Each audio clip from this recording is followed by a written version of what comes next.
महाराष्ट्राची जीवनवाहिनी असलेल्या एसटी महामंडळाच्या जागांचा सार्वजनिक खासगी भागीदारांच्या माध्यमातून विकास करताना त्या ठिकाणी उभारण्यात येणारी नवीन बस स्थानके इतर वास्तू केवळ आधुनिक सुविधांनी युक्त न राहता आयकॉनिक आणि शहराच्या सौंदर्यात भर घालणाऱ्या असाव्यात, तसेच नागरिकांना सुविधा देखील मिळाव्यात हे पाहण्याचे निर्देश उपमुख्यमंत्री एकनाथ शिंदे यांनी दिले आहेत. एसटीच्या जागा पीपीपी तत्वावरती विकसित करण्यासंदर्भात सह्याद्री अतिथीगृहात झालेल्या आढावा बैठकीत उपमुख्यमंत्री शिंदे यांनी सविस्तर आढावा घेतलाय.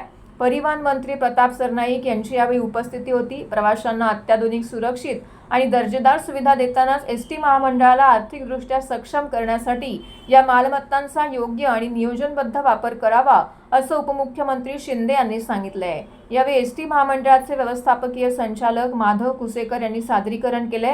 एसटी महामंडळ दररोज सुमारे 55 लाख प्रवाशांची वाहतूक करते. महामंडळाच्या ताफ्यात 15,500हून अधिक बसेस असून राज्यभर बस स्थानके आणि आगारांचे मोठं जाळं आहे. मात्र अनेक बस स्थानकांच्या इमारती 40 वर्षांहून अधिक जुन्या असून कालबाह्य पायाभूत सुविधांमुळे प्रवाशांना आधुनिक सुविधा उपलब्ध करून देण्यास अडचणी येत आहेत. त्यामुळे महाराष्ट्र एसटी महामंडळ 2.0 अंतर्गत आधुनिक, सुरक्षित आणि प्रवासी केंद्रित बस स्थानकांच्या विकासावरती भर देण्यात येत आहे, असं ते म्हणाले.